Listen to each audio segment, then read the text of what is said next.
Maganda para sa paglipad sa Communiverse dahil susuriin natin ang bagong Pixar na pelikula, si Elio, para alamin kung sino ang may pinakamalinis na puso sa mga karakter.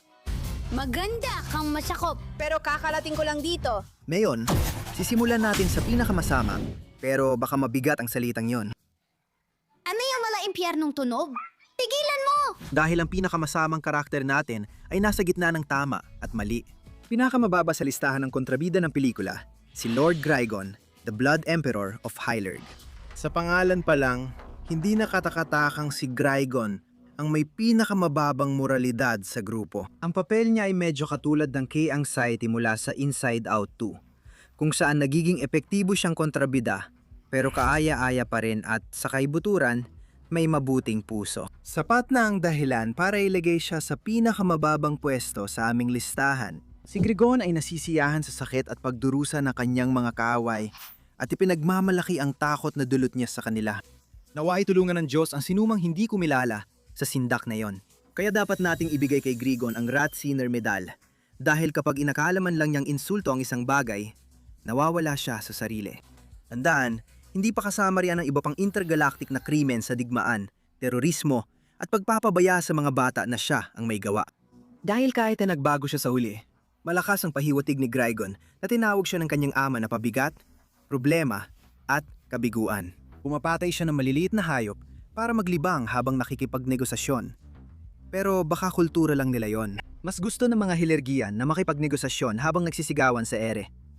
Lumipat tayo sa dahilan kung bakit hindi siya tunay na masama. Sa kabila na napakaraming problema ni Grigon, nakakabawi naman siya sa huli.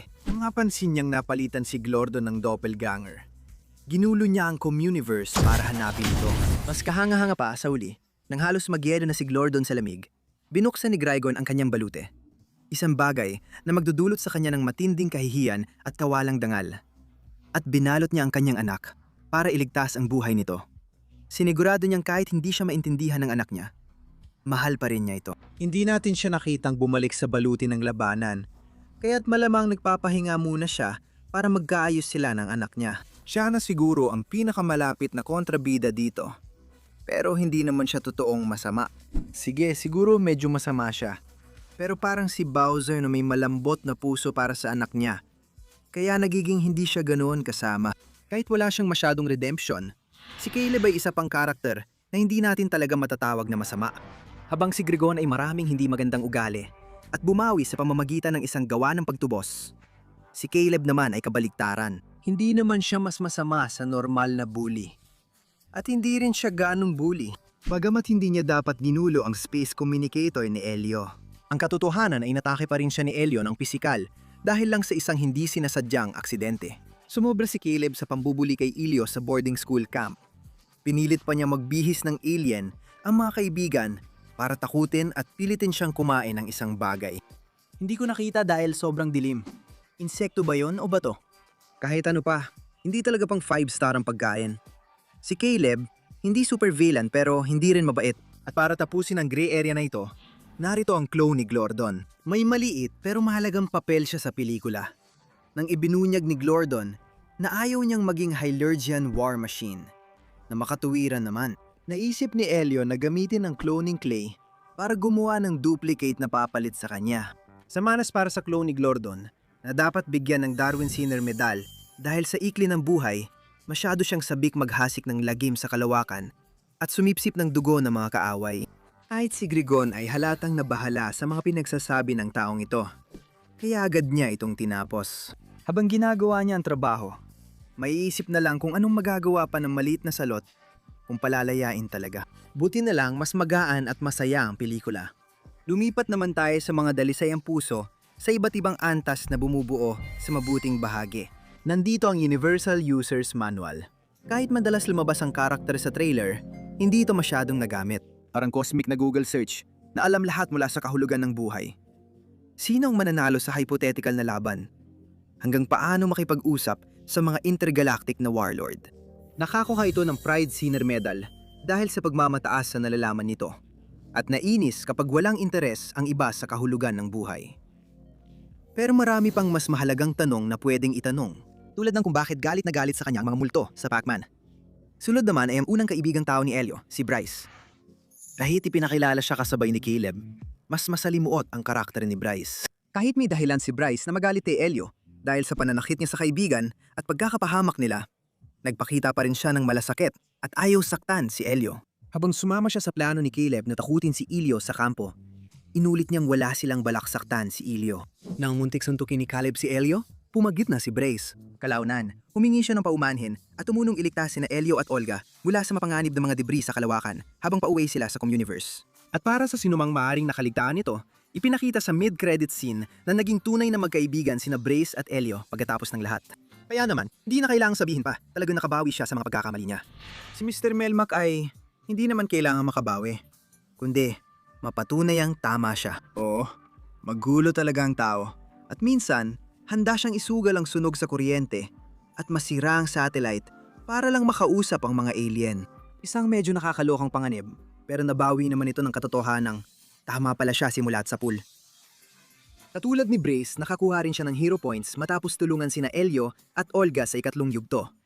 Kaya nasa magandang pwesto siya sa listahan. Ngayon, pag-usapan na natin ang pangunahing karakter na si Elio. Isang batang lalaki na 70% ng buhay ay puro problema at 10% naman ay mga pagsubok na magpadukot sa mga alien mula sa kalawakan. Madali makita kung bakit medyo outcast si Elio sa lipunan. Hindi mo siya masisisi sa pagiging kakaiba, lalo na dahil sa pagdadalamhati sa pagkawala ng magulang. Mahirap para sa isang batang ganon kabata na mag-adjust sa isang bagong tagapag-alaga, lalo na habang hinaharap niya ang pagkawala ng kanyang mga magulang. Si Elio ay gusto lang pumunta sa isang lugar kung saan siya tinatanggap kung sino talaga siya. Ang kalungkutan niya ay nagdulot ng problema sa iba, mula sa halos pagsira sa pinagtatrabahuhan ng tiyahin at karera nito, hanggang sa pagsisinungaling sa maraming galaksi na siya ang leader ng daigdig. Si Elio ay talagang nakakagulo ng mga bagay-bagay, pero siya rin ay may malalim na malasakit at maunawain. Tinulungan niya si Glordon na magpakatatag at sabihin sa ama na ayaw niyo maging makina ng bigmaan. At nang mas naunawaan niya si Olga, tuluyan niya itong tinanggap bilang tunay na pamilya. Hindi pa kasama rito ang paglalagay niya ng sarili niyang buhay sa panganib para makipag-usap kay Grigon at ang paglipad niya sa buong kalawakan para iligtas ang bago niyang alien na matalik na kaibigan. Ang pinakamasasama niyang sandali ay dahil sa pagiging inosente at padalos-dalos, pero ang pinakamagaganda ay nagpapakita ng kabutihan niya bilang bata. Sunod, magkasamang entry sina Helix at Tegmen, 2 sa 3 embahador na sumalubong kay Elio sa Communiverse. Pinagsama namin ang ranggo ng dalawa dahil wala naman talaga silang masyadong ginawa maliban sa magalang na pagtanggap kay Elio sa Communiverse, pagpapasyal sa kanya roon, at sa huli ay pagtulong para pigilan si Commander Grigon sa pagsisimula ng digmaan. Kahit pareho silang mabait, kailangan pa rin naming bigyan ng dagdag na kredito si Cuesta. Sobrang mausisa siya. Sinusubukang basahin ang isip ni Elio mula umpisa pa lang, at ang pangalan niya ay talaga namang ibig sabihin ay ang naghahanap. Kaya pagkakaiba ng kultura. Kabalintunaan, naging kapaki-pakinabang ang pagkamausisa niya na napilitan siyang basahin ang isip ni Elio at matuklasang nagsisinungaling ito. Kahit pagkatapos ng lahat ng ito, nang salakayin at hulihin ni Grigon ang iba pang mga embahador, pinrotektahan pa rin niya ito at binigyan siya ng oras para makatakas papuntang daigdig.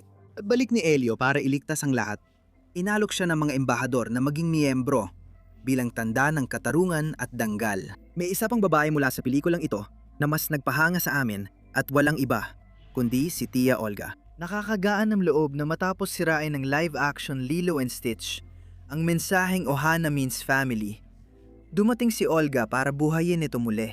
Hindi siya perpekto at minsan ay nahirapan siyang tanggapin si Elio sa kung sino siya. Pero nakita natin ang kamanghamanghang paglago niya sa buong pelikula. Kahanga-hanga maging military orbital analyst na nagpoprotekta sa planeta mula debris. Ngunit mas kahanga-hanga siya dahil sa pagkawala ng kapatid at hipag at pagsusumikap niyang palakihin ang kanilang anak.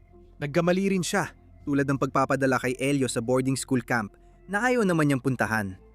Pero nang marinig niyang nabuli si Elio, agad niya itong kinuha pabalik. Ito ang clone ni Elio mula sa cloning clay, kaya nalaman ni Olga na hindi ito ang totoong Elio at ginawa niyang lahat para makasama siya muli. Hindi man magulang ni Elio, napatunayan niyang karapat dapat siyang maging pamilya niya. Napunta kay Liquid Supercomputer ang bronze medal ng kabutihan. Nauna ang bituin sa Wish para makaarangkada naman ang munting ito. Magaling siya magbahagi ng impormasyon at tumulong sa mga bisita kahit hindi hinihingi. Ang maliit na ito ay parang sinag ng araw sa bawat eksenang kanyang kinabibilangan. Masayang ipinapakita kay Elio ang paligid ng Communiverse at kung paano ito gumagana. At tinutulungan siya sa lahat ng kailangan niyang gawin. Mula sa pagkopya ng sarili bilang pamalit sa Earth, hanggang sa pagtulong sa kanya na isalin ang sinasabi ng ibang mga alien sa kanya. Siyempre, diretso rin ito magsalita dahil isa nga itong computer at minsan ay nagtatanong ng medyo madidilim na bagay tulad ng, alam kong inisip naming si Elio, ang leader ng Earth. Pero ang sabihan ng isang tao ng, uy, malamang mamamatay ka. Gusto mo bang ipaalam sa pinakamalapit mong kamag-anak? Ay hindi pa rin ang pinakasensitibong bagay na masasabi. Maintindihan naman dahil, tulad ng sabi natin, supercomputer ito. Ang pumapangalawa sa mabubuti ay ang pinakabagong dagdag sa hanay ng mga sidekick ng Pixar, si Glordon. Huwag kayong paloko sa itsura niyang parang Metroid boss. Si Glordon ay parang malaking tuta lang sa katawan ng malaking alien worm. Una niyang ginawa sa pelikula ay balutin si Elio ng seda. Dahil inisip niyang natatakot ito. Natama naman. Si Glordon ay isa sa mga busilak na nilalang. Nagagawin talaga ang lahat para tulungan ang mga nasa paligid niya. Kabilang si Elio, na bago pa lang niyang nakilala. Handa siyang magpagamit bilang pangtawaran para pigilan ng ama niyang atakihin ang Communiverse. Tulungan mo ako, Ama! Natalo niya ako! Ang lakas niya!